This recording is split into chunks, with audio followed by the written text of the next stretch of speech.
Have you studied English for 10 years but still can't speak a full sentence? The problem isn't you, it's your method.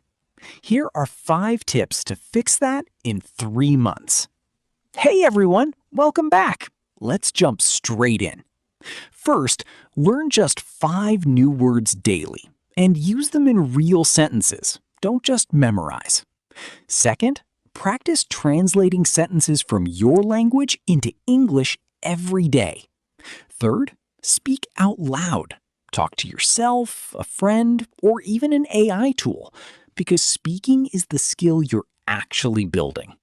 Fourth, keep grammar simple. Master one tense at a time. Don't rush.